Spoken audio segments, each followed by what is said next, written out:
Bonsoir et bienvenue en ce mercredi 2 septembre 2020 et nous en sommes ce soir rendus à la méditation numéro 166.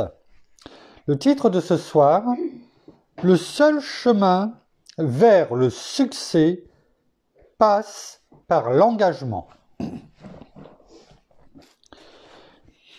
Le seul chemin vers le succès requiert à ce que nous mourions à tous ces si et tous ces mais. Il est seulement possible de l'expérimenter si en cours de route, tu es seulement prêt à vivre accompagné de ces deux alliés que sont persévérer et ténacité. Ces deux compagnons de sentier t'amèneront certainement à rencontrer deux candidats nécessaires à ta réussite en assurant cette incontournable amitié avec ces précieux amis que l'on surnomme résilience et engagés. Il y aura certes des moments où tu devras discuter avec entêté, car inévitablement sur ta route, tu rencontreras tôt ou tard Madame la peur et Monsieur le doute. Ces deux individus, ennemis de tes rêves les plus chers, tenteront par tous les moyens de t'empêcher, voire même tuer ces idées, ces songes et ces visions qui ont le pouvoir de t'amener à vivre pleinement ta destinée. Ne t'attarde pas trop sur ton parcours à négocier avec prêt, car au moment le plus inattendu, il te demandera toujours des intérêts. Tente plutôt de discuter avec patience, car elle t'amènera toujours à réfléchir avant la dépense. Sur ton trajet, tu croiseras inévitablement celui que l'on appelle découragement. Je te le dis et t'encourage à ne pas perdre avec lui les précieuses minutes de ton temps.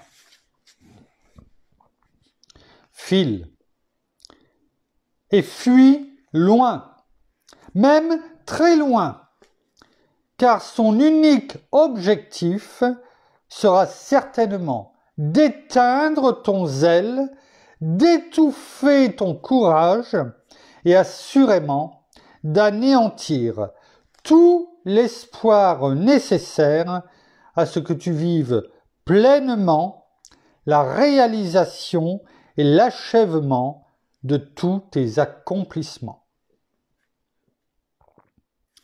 Tout au long de ton pèlerinage et de ton aventure, conserve, cultive, communique et transmets une solide posture.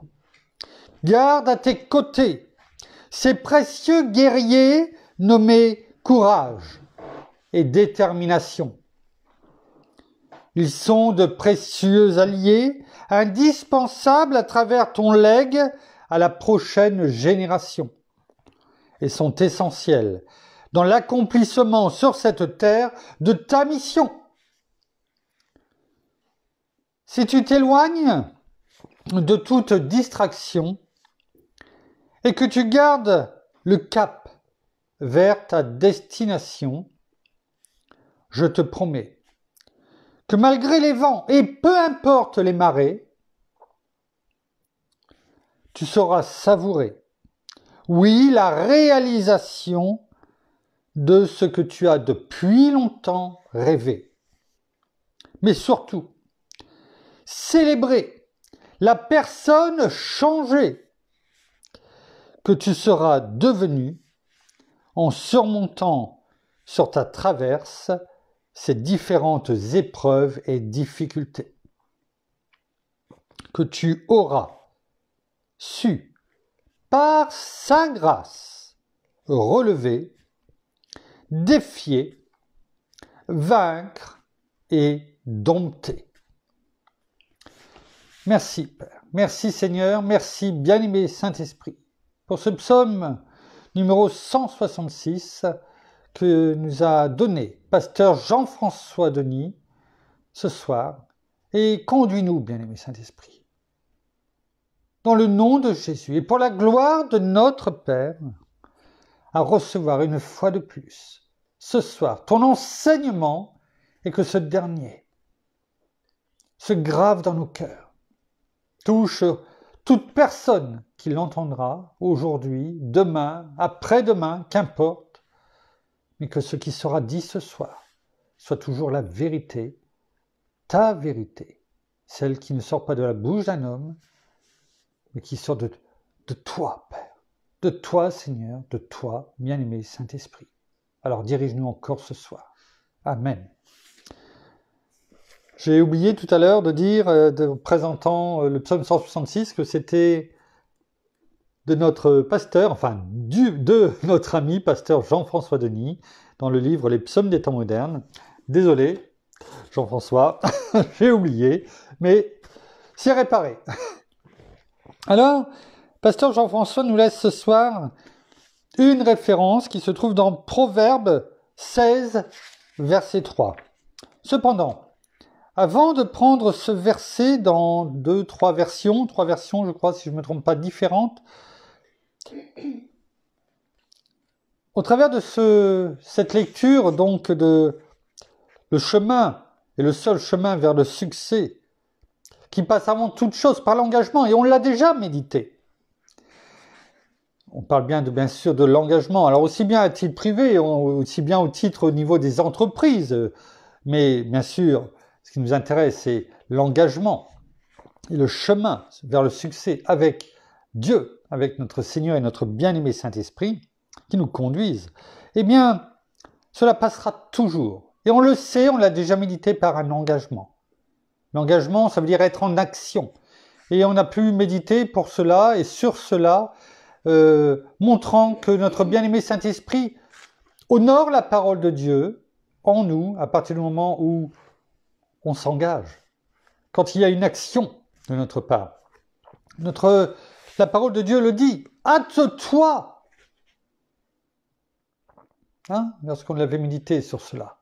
La parole le disait, hâte-toi. Si on reste toujours assis, si on ne bouge pas, si on ne lit pas la parole, si on ne la déclare pas, la proclame pas, si nous ne sommes pas ces témoins, ces ambassadeurs de Christ. Et c'est tout le monde, le ministère de tout le monde. Tout le monde a un ministère. Ministère, ça veut dire service. Notre service, à nous, en tant qu'ambassadeur de Christ, eh bien, un ambassadeur, c'est de parler pour le pays pour lequel nous sommes ambassadeurs, pour le royaume. Pour nous, c'est Dieu, c'est notre Seigneur, c'est notre Père. Et notre bien-aimé Saint-Esprit, eh bien, nous donnera toujours les choses à dire. La parole le dit, ne t'inquiète pas. Lorsque tu te retrouveras même, y compris devant des personnes plus élevées, au niveau gouvernement ou autre, ne t'inquiète pas de ce que tu vas dire. Parce que notre bien-aimé Saint-Esprit nous les donnera, ces mots. Ne soyons jamais dans le doute, dans la peur, dans la crainte. Il y a dans ce que nous avons lu quelques mots que je voudrais prendre et regarder la définition avec vous.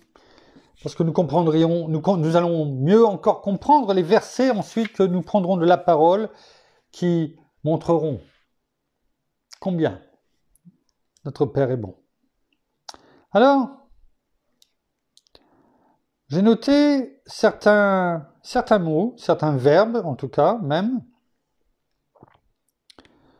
Je vous demande juste quelques secondes afin de...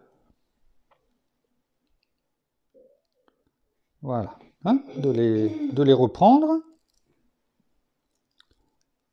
Afin que l'on voit la portée des mots utilisés. Des mots que l'on connaît, exulter. Exulter, on connaît, on sait ce que veut dire ce mot, mais il est bon de le prendre. Exulter. Exulter, c'est l'action, c'est une action, vous voyez, déjà. Hein, on disait que c'est un engagement. Si on n'est pas dans l'action, notre bien-aimé Saint-Esprit ne bougera pas. Faisons un pas. Et Dieu nous en fera un autre. C'est comme cela qu'on avance. On parlait il n'y a pas longtemps, on avait médité aussi sur le joug que notre Seigneur nous dit. Prenez mon joug car il est doux. Hein, on avait dit ce que c'était le joug. Hein, c'est ce que l'on mettait au bœuf et c'est ce que notre Seigneur nous dit. Viens, je te conduis. Je prends toutes choses. Tout va reposer sur moi. Je suis ta force et je te conduis. Mais si l'on veut rester avec notre Seigneur lorsque le joug est mis, il faut que l'on marche avec lui.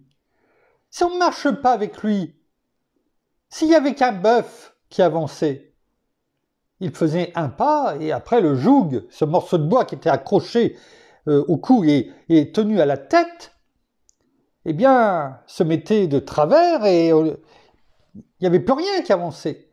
Tout était cassé. Il faut marcher ensemble. C'est ça aussi un joug. Et notre Seigneur veut le porter, veut nous conduire.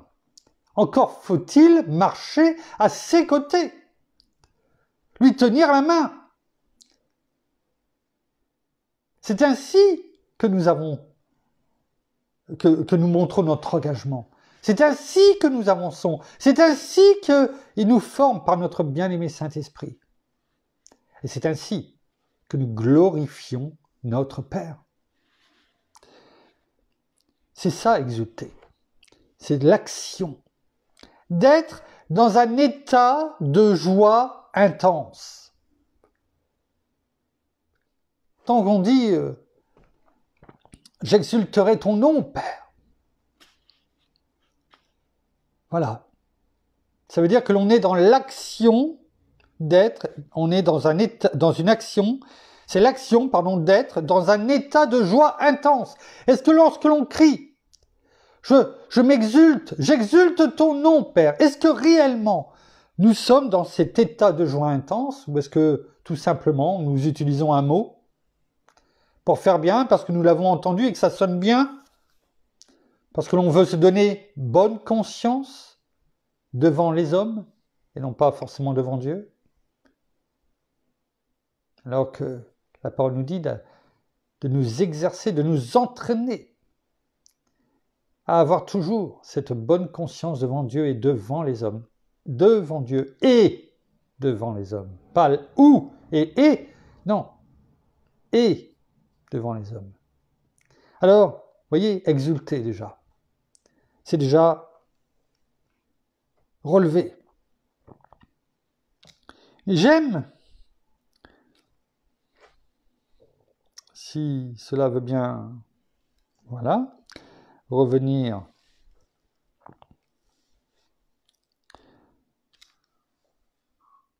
la deuxième façon de voir exulter dans une autre définition, et j'ai bien aimé aussi celle-ci, c'est d'éprouver une joie débordante qui se manifeste sans retenue. Quand j'ai vu ça, je me suis dit, il faut que je la garde. Exulter, c'est éprouver une joie débordante. Ça déborde.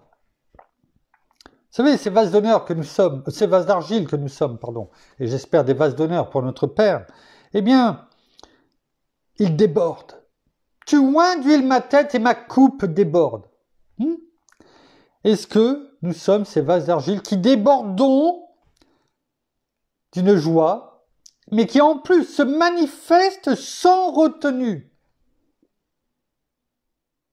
Est-ce que, lorsque j'exulte, et que des personnes me voient, eh bien, se disent « Waouh, il a quelque chose que je voudrais. » Oui. Est-ce que c'est le cas? Est-ce que nous sommes, cette image me vient comme David, lorsqu'il revenait avec l'Arche de l'Alliance et qu'il rentrait dans Jérusalem, et il dansait, il chantait. On aurait pu le prendre comme le fou pour le fou du roi, au Moyen-Âge, alors que c'était le roi.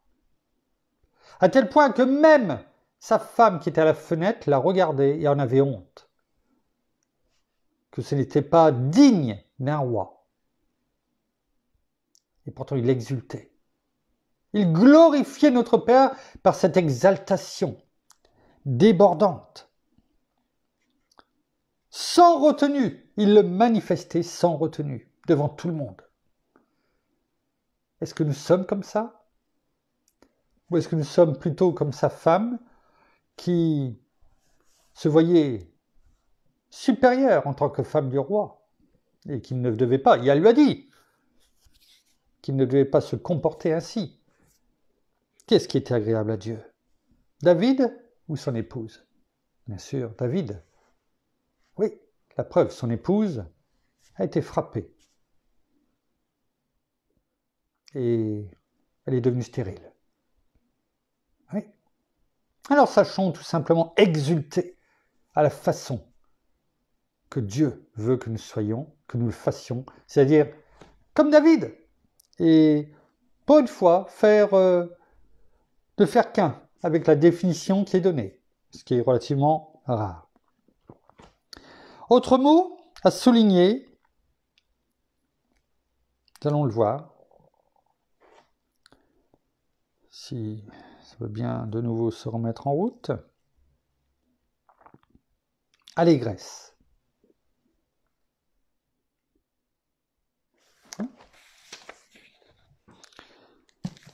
Je prends juste parole dans... Oui, c'est pas ce que je pensais. Allégresse. Alors, l'allégresse, quand on est rempli d'allégresse, on connaît ce mot, mais qu'est-ce que ça veut dire réellement? L'allégresse, c'est une... décidément, les publicités, même sur les portables maintenant, c'est comme sur YouTube, il y a des publicités en permanence. Tout est bon pour nous détourner. L'allégresse. L'allégresse, c'est une joie très vive, exprimée ouvertement. Vous voyez? Exultation, allégresse. C'est quelque chose qui s'exprime ouvertement. On ne le cache pas, c'est pas en secret. On le montre.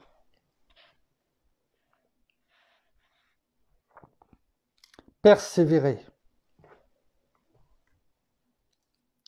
Persévérer.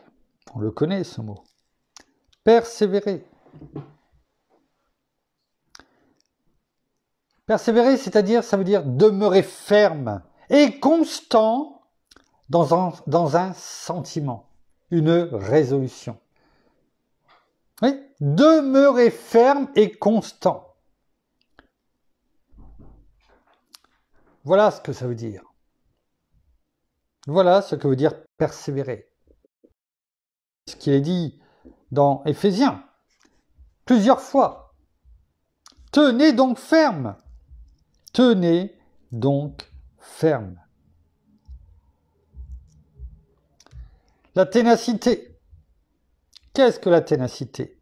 La ténacité, c'est la qualité de ce qui adhère, quelque chose qui adhère, qui a du mal à se retirer fortement, déjà adhérer.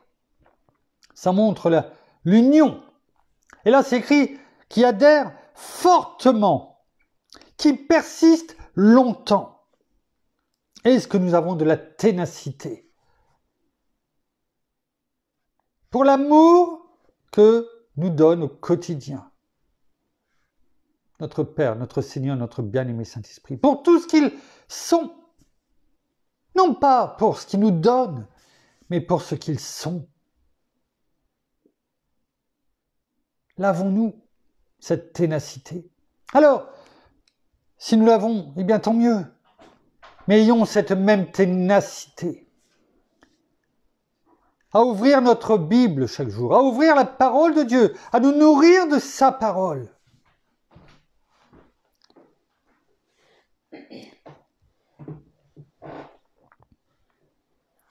Il est également dit que c'est la persistance d'un état d'esprit. Est-ce que nous avons ce bon état d'esprit d'une opinion dont on ne peut se défaire? Est-ce que la parole de Dieu, dans nos vies, est-ce que c'est une opinion, un état d'esprit dont on ne peut se défaire? Parce que nous savons que c'est la vérité. Oui. Voilà ce que ces mots veulent dire. C'est bon de temps en temps de prendre un peu de temps, certes, mais de comprendre au travers de ces mots combien notre Père nous demande de comprendre déjà ces mots et de les mettre en pratique pour lui dans nos vies au quotidien. La résilience. On parle de résilience, hein, sur ce chemin de l'engagement que l'on va rencontrer. Tout cela, on en a besoin pour marcher avec engagement sur le chemin qu'est notre Seigneur Jésus. On ne prend pas ces mots-là simplement pour donner des définitions. C'est pour montrer comment nous devons être avec la parole de Dieu, avec notre bien-aimé Saint-Esprit qui agit en nous, et comment avec ce caractère, eh bien, nous allons pouvoir avancer ensemble. Ce n'est pas des définitions pour donner des définitions. C'est comme cela que nous devons agir, afin d'être ces lumières qui resplendissent de la gloire de Dieu. Que les gens puissent voir le caractère du Christ en nous. Il ne suffit pas de dire que je suis mort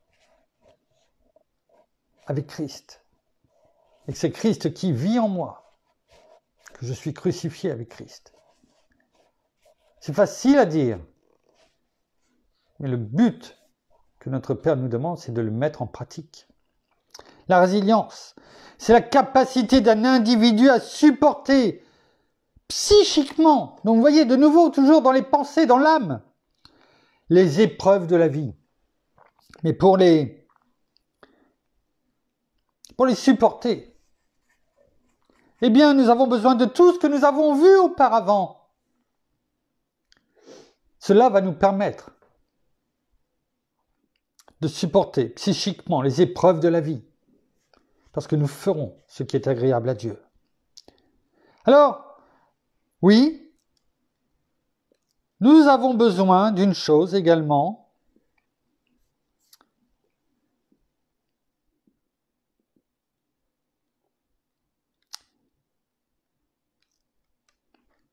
c'est de l'entêtement. Mais le bon côté de l'entêtement, pas celui de s'entêter à continuer à vouloir faire notre propre vie avec nos propres forces, etc. L'entêtement, le bon entêtement. S'entêter, c'est quoi s'entêter? S'entêter se rapporte à un trait de caractère. C'est un trait de caractère. Alors il y a le bon et le mauvais. Là, bien sûr, nous le voyons du bon côté, qui veut dire persévérer ou s'acharner. Voilà ce que ça veut dire l'entêtement. Persévérer, on l'a vu tout à l'heure, mais aussi s'acharner. Être acharné à avancer et non pas se laisser ramener au point de départ par Madame la peur, comme disait Pasteur Jean-François, et Monsieur le doute. Non, s'acharner à demeurer ferme dans la parole de Dieu, à nous accrocher à la main de Jésus et à avancer avec lui, tout en le laissant porter le joug. Et ainsi, nous aurons, oui, j'en suis persuadé, cette conviction, définition, qui est un état d'esprit, de quelqu'un qui croit fermement à quoi? À la vérité. Là, c'est la vérité avec un petit v, mais nous parlons de la vérité avec un grand V, qu'incarne notre Seigneur. Cette certitude. Ouais. Voilà ce qui est de tout ce que nous avons vu, ce que découle l'engagement, le chemin que nous devons prendre. Alors, nous allons juste prendre 10 minutes, un quart d'heure pour voir ce que la parole confirme de tout cela, au travers notamment de Proverbe 16, verset 3, il est écrit, et le thème c'est la confiance en Dieu, bien entendu, vous l'aviez compris, parce que tout ce que nous avons vu ne peut se faire que dans un état de foi, de confiance totale en Dieu. C'est impossible autrement. Cette foi que l'on reçoit par grâce, pas cette foi humaine. Alors, dans Proverbe 16, verset 3, il est écrit « Confie ton activité au Seigneur et tu réaliseras tes projets. » Qu'importe tes projets à titre privé, à titre professionnel, spirituel, pour les frères, pour les sœurs, qu'importe ce pourquoi. Mais confie ton activité, celle dès le départ, quand tu te lèves le matin. Confie ton activité au Seigneur et tu réaliseras tes projets. Et ce que j'aime bien, c'est que il n'est pas écrit « Et notre Seigneur et Dieu va réaliser les projets pour toi. » Alors, certes, c'est sous-entendu, et nous l'avons bien compris ainsi, mais avant tout, il dit, la parole nous dit « Et tu réaliseras tes projets. » Ça veut dire que, pour qu'ils soient réalisés, bien sûr, la main de Dieu sera sur toi. Mais il faut que tu sois aussi dans l'action. Si tu n'es pas dans l'action, il n'y aura rien qui va se réaliser. Hein? C'est comme ça aussi qu'il faut le comprendre. Dans une autre version, il est écrit « Confie au Seigneur ce que tu fais, et tes projets se réaliseront. » Recommande tes œuvres au Seigneur, et tes plans se réaliseront. Expose, dans une autre dernière version, ton activité au Seigneur et tu réaliseras tes projets. Ces versions, c'est la Bible en français courant, la Nouvelle Bible seconde, c'est toujours les mêmes, la Parole de vie et la Nouvelle en français, la Nouvelle version français courant. Mais ce que j'aime, c'est, regardez, quelle que soit la version, il y a confie. On recommande, expose, confie, recommande, expose ton activité. Mais tout, viens au pied du maître. Tout lui remettre. Ne lui cache rien, même la moindre petite chose. C'est ainsi que les choses vont se réaliser. Dans ta vie, dans notre vie. Oui, merci. Et pour prendre la dernière version, qui est la nôtre, dans la version Colombe, il est écrit « Recommande à l'Éternel tes œuvres et tes projets se réaliseront. » Voilà. Voyons ce qui est écrit également dans Nombre. Nous allons les prendre. Il est bon de terminer sur la parole, parce que c'est elle la vérité. C'est elle qui nous fait vivre. C'est elle qui nous donne ce souffle de vie. C'est elle qui nous fait avancer. Et c'est par elle que nous voulons avoir cet engagement. Pour elle. Dans Nombre 14, verset 8, il est écrit « Si l'Éternel nous est favorable, il nous fera entrer dans ce pays et nous le donnera. C'est un pays découlant de lait et de miel. » Voilà. Voilà cette foi. Voilà cette confiance en Dieu que nous devons avoir. Celle qui dit que, Père, si tu veux nous faire entrer dans notre destinée, notre Canaan à nous, eh bien, oui, si nous voulons voir aussi ce pays où le lait et le miel coulent à flot, eh bien, ayons cette confiance en toi, cet engagement sur ce chemin, et là, tu nous y conduiras et tu nous y feras entrer. Dans le psaume numéro 3, verset 7, il est écrit « Je ne crains pas les myriades de gens qui de toutes parts se sont mis contre moi. Cet engagement, tout ce que nous avons vu en définition, va sûrement entraîner peut-être des critiques, des rumeurs, des murmures contre vous. On en a parlé tout à l'heure avec la femme de David. Et alors? Rappelons-nous Galates 1:10. Est-ce la faveur, et maintenant est-ce la faveur des hommes que je cherche ou celle de Dieu?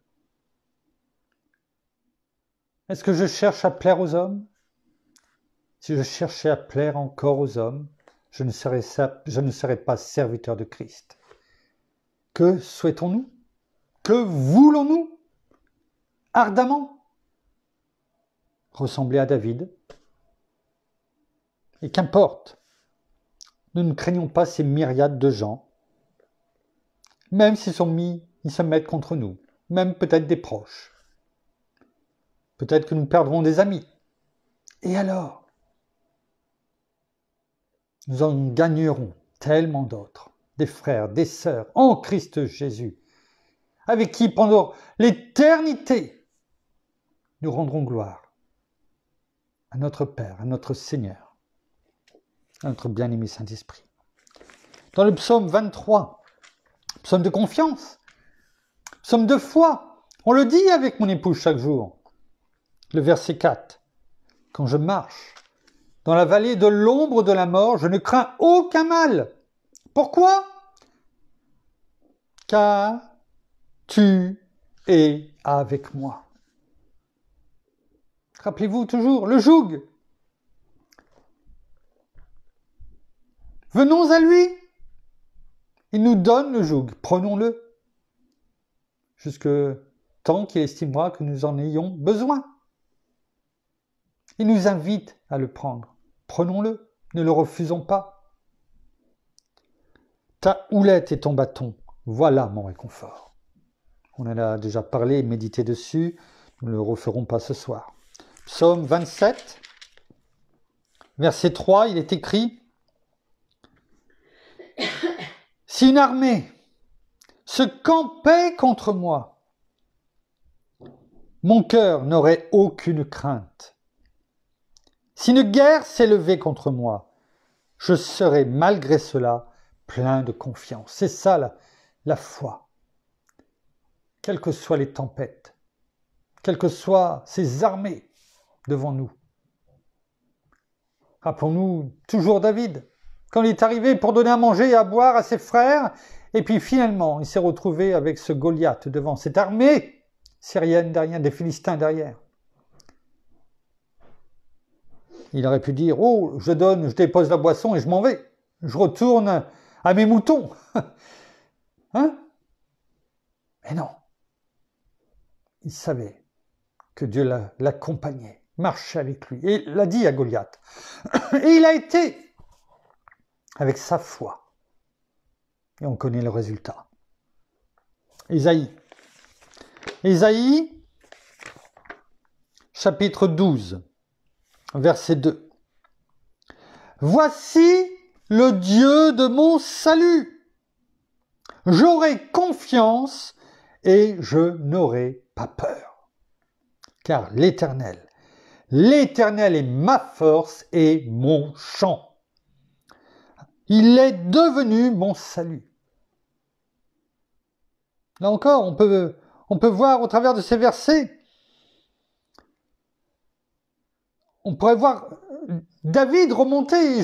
C'est pas un psaume de David, même si c'est un psaume. Dans d'Ésaïe, chapitre 12, c'est assez rare. En dehors des psaumes, eh bien, c'est écrit psaume. On pourrait presque voir en fermant les yeux, ou pas. David qui rentrait tellement en exultant de joie, en criant « Voici le Dieu de mon salut !» avec l'arche de l'alliance qui entrait. J'aurai confiance et je n'aurai pas peur. Est-ce que nous sommes dans cet état? J'aurai confiance et je n'aurai pas peur. De la première minute de notre réveil à la dernière minute de notre sommeil. N'ayons pas peur, car il est toujours avec nous. Il ne sommeille ni ne dort. Il est, car l'Éternel est ma force et mon chant. Voilà cette foi, cette confiance que nous devons avoir. Enfin, pour terminer, dans Habakkuk, chapitre 3, verset 18. Nous avons donné les définitions tout à l'heure. Mais moi, et le moi, c'est chacun d'entre nous. Nous pouvons nous mettre, le moi, c'est chacun. Mettez votre nom à la place. Mettez votre prénom. Mais moi, Frédéric, mais moi, Marie-Hélène, mais moi, Francis, mais moi, Jean-François, et ainsi de suite. Mettons notre prénom. Et lisons et apprenons ce verset. Mais moi, j'exulterai en l'Éternel. Maintenant, vous en connaissez la définition. Mais moi, j'exulterai en l'Éternel. Je veux trouver l'allégresse dans le Dieu de mon salut. Pas n'importe où, dans le Dieu de mon salut. Alors, reprenez-le. Habakkuk 3, verset 18. Mettez votre prénom et exultez et recherchez l'allégresse de notre Dieu qui nous donne notre salut. Merci Père, merci Seigneur, merci bien-aimé Saint-Esprit pour encore une fois toutes ces révélations que tu nous donnes dans ton enseignement. Merci. Nous allons terminer par la prière. Attention. Ce serait dommage de s'asseoir dessus. Je verrai moins clair surtout.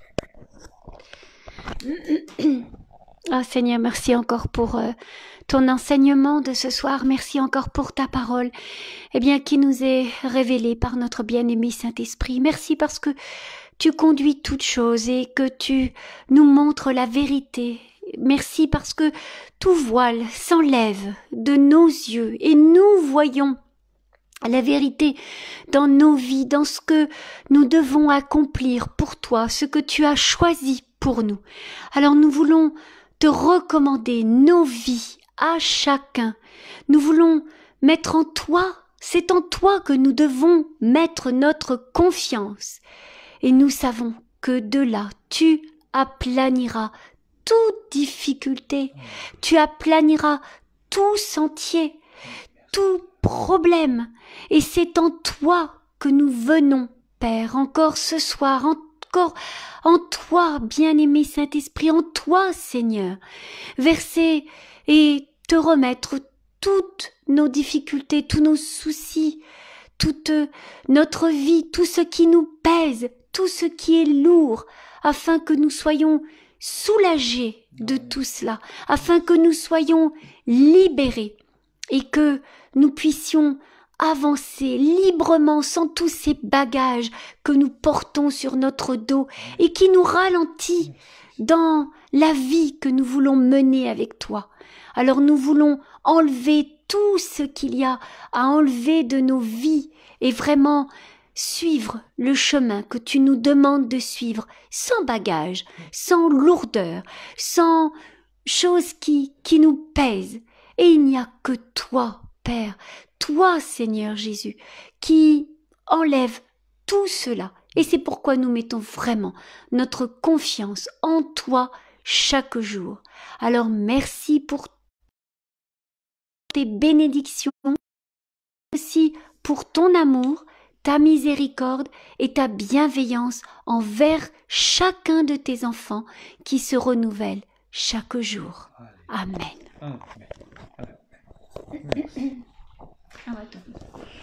Voilà, ainsi s'achève la méditation de ce soir.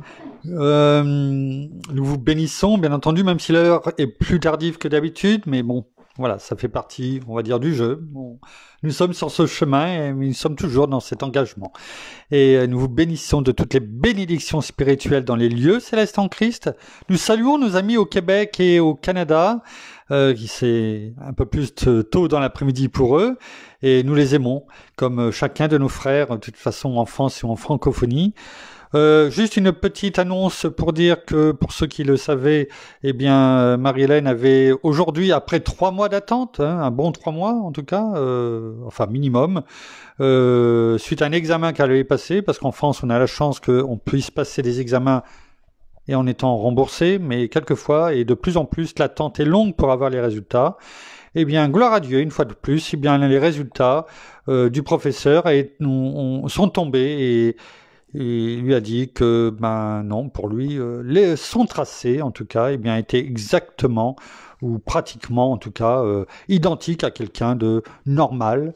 Je n'en doutais pas, en tout cas, je ne sais pas mon épouse, mais en tout cas, en ce qui me concerne, et elle le sait parce que je lui ai pas caché, je lui ai toujours dit la même chose, et de toute façon, nous ne doutions aucunement de ce qui serait dit, j'étais complètement dans la paix, mais je voulais vous en faire part, et surtout pour que nous glorifions une fois de plus notre Père, notre Seigneur et notre bien-aimé Saint-Esprit pour, comme on le dit, sa fidélité, son amour pour ses enfants. Alors, demeurons fermes dans l'engagement, car ses bénédictions et sa fidélité sont là à chaque jour. Demain, nous serons là. À quelle heure on vous le dira. Si on ne dit rien, c'est 19h. Sinon, on vous en fait part. Donc, passez en tout cas une bonne nuit et nous vous disons à demain. Au revoir.